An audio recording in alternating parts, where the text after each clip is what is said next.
हमारे ऊपर प्रभु की कृपा है ये हम कैसे पहचाने। ये 8 लक्षण प्रकट होने लगते हैं जिसके ऊपर प्रभु की कृपा होती है। हमारे ऊपर प्रभु की कृपा है ये हम कैसे पहचाने, तो ये 8 लक्षण प्रकट होने लगते हैं जिस पर हरिजू की प्रियाजू की कृपा है। पहला, घोर अपराध करने वाले के प्रति भी दया की भावना, शांति पहला लक्षण है। भाव में भी पहले शांत भाव है। हमारे ऊपर श्री हरिजू की कृपा है, इसकी पहचान ये 8 लक्षण।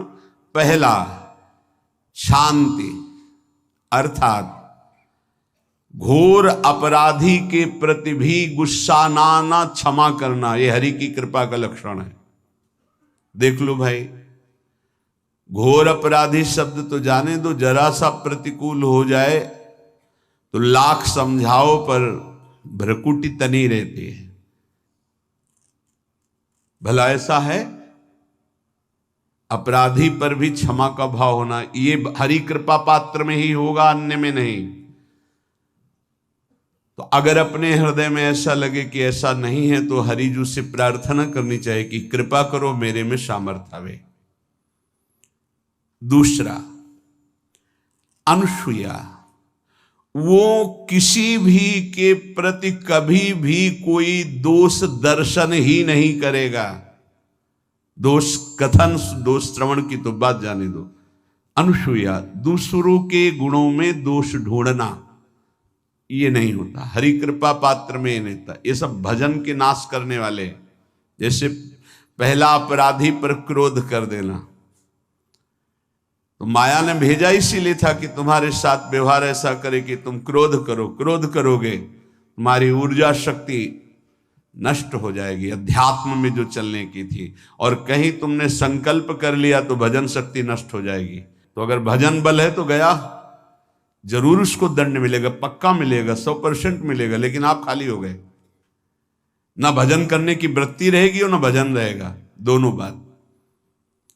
अनुसूया, किसी के सद्गुणों में दोष देखना, गुणों में दोष ढूंढना, ये हरि कृपा पात्र में नहीं होता। ये बहुत मंगलमयी बातें हैं जिससे हमारा भजन मार्ग पुष्ट होता है। तीसरा, वो बाहर से और भीतर से पवित्र रहता है, हरि कृपा पात्र। शौचाचार का ज्ञान होना चाहिए, वस्त्र आपके पवित्र होने चाहिए, ये बाहरी जल रज आदि के द्वारा बाहरी पवित्रता। और निष्कपटता, निश्चलता, सत्य भाव, ये अंदर की पवित्रता है। अगर कपट है, छल है, असत्य है तो हृदय मलिन रहता है। भीतर और बाहर से पवित्र रहना, इसमें खास बात क्या है? भीतर और बाहर से पवित्र रहने में, भीतर और बाहर से सदैव पवित्र कौन रह सकता है? तो बोले जो पुंडरीकाक्ष भगवान श्री हरि का प्रियाजू का स्मरण करता रहता है, वो शवायाभ्यंतर शुचि, वो बाह्य और अभ्यंतर दोनों से पावन रहता है। तीसरी जो कृपा का लक्षण है, अर्थात वो सदैव भगवत चिंतन परायण, शौचाचार का पालन करने वाला, बाहर और भीतर से हरि कृपा पात्र पवित्र रहता है। चौथा, ऐसे कार्यों का अनुष्ठान न करे जिनमें हमारा भजन छूटता है, जिनमें सत्य छूटता है, जिनमें भगवत भाव छूटता है। जैसे आपके ऊपर कृपा हुई, आप भगवत मार्ग में चल रहे हैं, अब आप ऐसे संसारिक कार्यों का अनुष्ठान कर रहे हैं जिनमें आपकी चित्तवृत्ति बिल्कुल भगवत विमुख हो रही, तो जीवन का लाभ क्या होगा? लाभ तो है भगवत स्मरण सहित। कल एक ने प्रश्न किया कि मैं खाता तो नहीं हूं लेकिन मांस की दुकान में मांस बेचता हूं, होटल आदमी, क्या उचित है? ये उचित कैसे हो सकता है? तुम और भी तो व्यापार कर सकते हो। जरूरी है धर्म का पालन करने की इच्छा करते हो, धर्म आचरण करते हो, ऐसा नहीं। तो विरत बहुकर्मा, उन कर्मों से हमें विरत रहना है जो हमारे धर्म के विरुद्ध है, जो भजन के विरुद्ध है। हरि कृपा पात्र ऐसे कर्मों का अनुष्ठान कर ही नहीं सकता। अपने भजन का फल देखना भगवत कृपा पात्र के, सबको प्रदान कर देना। हिम्मत है? अपने भजन, इतनी मेहनत से किया हुआ भजन, भजन होने के बाद हे प्रभु इस भजन का फल हो, सर्वे भवन्तु सुखिना सर्वे सन्तु निरामयः। यहां तो कहते महाराज एक माला रोज आपके लिए करता हूं कि आपकी बीमारी ठीक रहे, तो शेष किसके लिए करते हो प्रभु? शेष क्या? अगर इष्ट और गुरु के लिए तुम्हारा है कि एक माला करते तो फिर इतनी माला करते तो हमें क्या होगा? सब आपको दे देंगे तो हमें क्या होगा? तभी भजन का रहस्य नहीं जाना। छठवां, अपने भजन से अपने लिए कुछ भी ना चाहना और दूसरों की तो बात जाने दो, दूसरों से कुछ ना चाहना ये तो ठीक है, अपने भजन से अपने लिए कुछ ना चाहना है हिम्मत। देखो ये हरि कृपा पात्र में हिम्मत होती है। अपना भजन अपने प्रयोग में ना लाना, इसका भी आंतरिक रहस्य है। अपने प्रयोग में आप शरीर को लेकर के बोलेंगे, अगर स्वरूप को लेकर तो प्रयोग की कोई वहां जरूरत ही नहीं, स्वरूप पूर्ण काम है, वहां कोई अभाव नहीं। जब आप कोई भाव अपने लिए करेंगे तो देह भाव होगा, देह भाव से किसी विषय की मांग होगी। विषय पूर्ति भजन का फल नहीं होता, भजन का फल होता विषय निवृत्ति। बहुत जोर की बात है, कैसे समझ में आए? अपने भजन का भी फल अपने लिए नहीं, दूसरों से कुछ चाह रखना तो बात ही जाने दो, भजन से भी कोई अन्य सुख की चाह नहीं हुई। क्या चाहिए? भजन ही बनता रहे, भजन का फल भजन बनता रहे, खूब निरंतर जप करते रहे। सातवां, किसी भी मान सम्मान कीर्ति पद प्रतिष्ठा के मिलने पर हृदय का असंतुष्ट हो जाना, यह हरि कृपा पात्र का लक्षण होता है।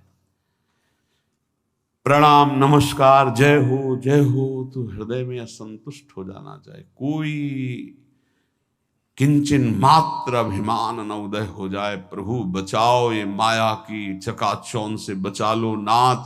कौन सा अपराध बन गया कि आपकी जय की जगह यहां हमको ऐसा सुनना पड़े।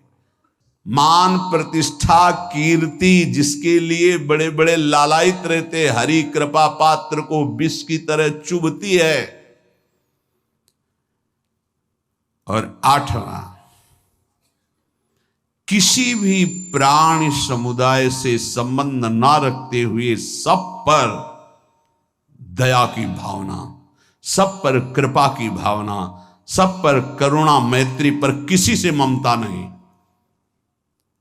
ये सूत्र बहुत व्यवहार में प्रयोग करने योग्य है। सबसे करुणा और मैत्री, पर किसी से ममता नहीं।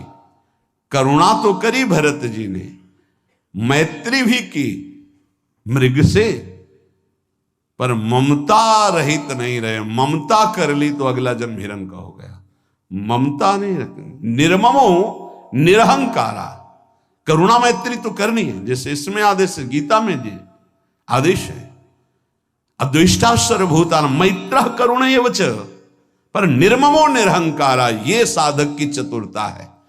प्राण मात्र पर दया कृपा करुणा मैत्री, पर ममता नहीं।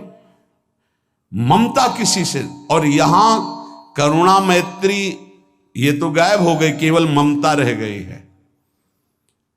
अपने शरीर से ममता, शरीर संबंधियों से ममता, विषय भोगों से ममता, यही जहर है।